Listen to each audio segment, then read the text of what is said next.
ano po mga kalingap kanina, relief goods distribution and pakain po na sopas, di ba? So kanina po mga kalingap, no, habang nagre-repack tayo ng mga relief goods, no, at nagbabiyahe tayo hanggang sa nakarating tayo sa mismong destinasyon mga kalingap, doon po sa lugar po nila Butchokoy. Nabasa po natin mga kalingap, no, accidentally, di ba, accidentally bigla siya nag-pop up yung ano po. Biglang nag-pop up yung pangalan po ni sino po yun? Yung sinong ano yun? Kaninong mama yun? Paki-comment daw po mga kalingap. Kaninong mama to? Na feeling ko napaka-perfect na po niya, di ba? Sobrang perfect. Minda Lobete. Ano ba ito? Lubot? Ay libot. So, sige po, lubot na lang po ito mga kalingap, no? Minda Lubot mga kalingap. Kasi ano po, no? Minda Lubot na lang po para mas madali. Ito kasi si Ma'am Minda mga kalingap. Ano siya? Rich kid. Kid pa ba yun? Rich old. Sige, oldies, di ba? Ano na siya? Matanda na, di ba? Syempre may edad na siya. Nakita natin sa ano, sa Facebook niya. Kaso naka ano po, tag dito? Naka-lock yung profile niya. Gusto ko sana i-stalk yung ano niya mga kalingap, no, yung kanyang Facebook, kasi gusto ko makita kung anong buhay na meron siya. No, kasi sa kanya po mga kalingap, sa kanyang kinoment is sawanag po daw yung mga tao sa noodles, sa dilata na pagkain. So ano bang dapat ibibigay natin mga kalingap? Itatanong ko po kay Mr. President, di ba? Sa ating ahensya ng gobyerno, ano bang pwede nating ibibigay? Magiging alternatives. Kasi bawal na po na ibibigay yung noodles, tsaka, tawag dito, dilata. No? Bawal na po na ibibigay mga kalingap sa, ano natin, sa mga nasalanta po ng bagyo. No? Or any donations or relief goods. Bawal na po siya kasama po mga kalingap. No? Meron na pong qualifications na nilabas po si Minda Lubot. Lubot ba yung ay pala. Sige po mga kalingap, suggest lechon.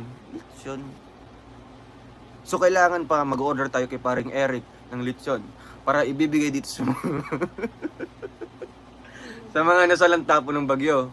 May time pa ba si paring Eric para magluto ng lechon para yan ang gagawin nating ayuda or relief goods? Di ba?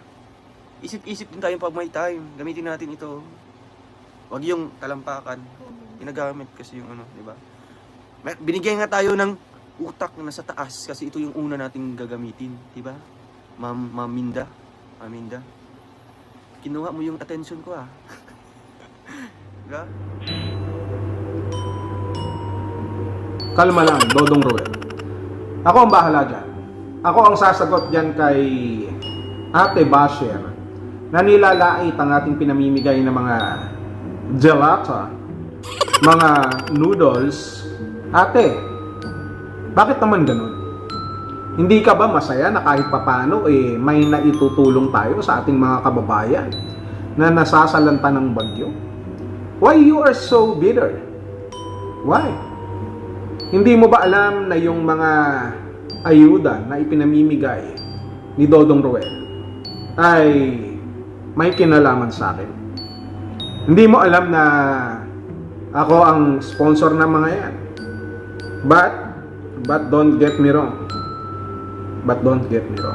Nagkakamali ka. Ano ba ang tawag mo dyan sa mga noodles na yan? Sa mga sardinas na yan? Those are instant na kailangan ng mga tao, ng mga kababayan natin sa mga oras ng sakuna, sa mga oras ng delubyo, sa mga oras ng masasamang panahon na kagaya ng bagyo, na minamaliit ng mga masasamang pag-iisip at puro bagyo ang utak na kagaya nyo. Imbis magpasalamat, nagagawa pang mambash. Alam mo kung bakit naging instant yung mga pagkain na yan? Kung bakit may instant noodles? Kung bakit may mga sardinas na instant na kakainin ng mga tao? Sapagkat hindi na sila makakalabas pa. Hindi na sila basta-basta makapamalengke, makapunta sa grocery. Sa mga oras na bahana sa kanila. Sa mga oras na kapag sila'y lumabas ay kailangan nilang lumangoy sa mga oras na malayo ang palengke at ang kanilang mga tindahan na bibilhan. Eh hindi na sila makakapagluto ng mga gulay, ng mga lechon, mga pakbet, mga kare-kare na gusto mo maaari na ibigay sa kanila. Tama ba? Dahil itong mga nilalait mo na sardinas at mga noodles na pinamimigay na sinasabi mong nakakasawa na wala na bang ibang pwedeng ibigay, ay ang immediate na pwedeng makatulong sa kanila para kahit papano man lang mabilisan na maibsan ang kalam ng kanilang sikmura, ang pangangailangang pagkain ng kanilang pamilya.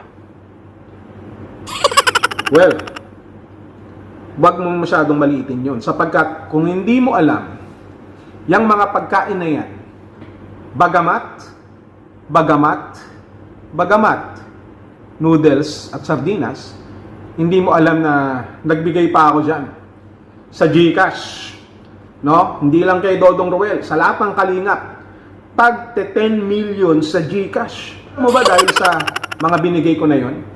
Nagre-reklamo na sa akin ang Globe sapagkat sumasabog ang kanilang system.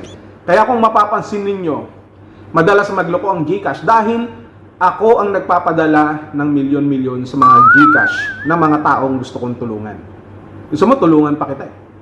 Eh kung okay lang sana ang panahon, kahit papano, mabilis, accessible, eh pwede pa natin silang bigyan ng karagdagan. Kahit pa, cash yan. Pero ang kailangan muna nila, syempre, yung maibsan ng mabilisan ang kanilang pangangailangan. Hindi mo alam yun.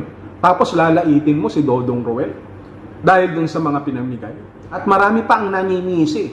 Bakit daw pinatulan pa ni Dodong Roel? No? Bakit niloloko pa ni Dodong Roel ang pangalan nitong si Ate Basher? Well, nobody is perfect. Lahat po tayo napupuno. Just like you. Just like everyone else. Kaya hindi porket kalingap, hindi porket tumutulong tayo, ay wala na tayong karapatan sumama ang loob.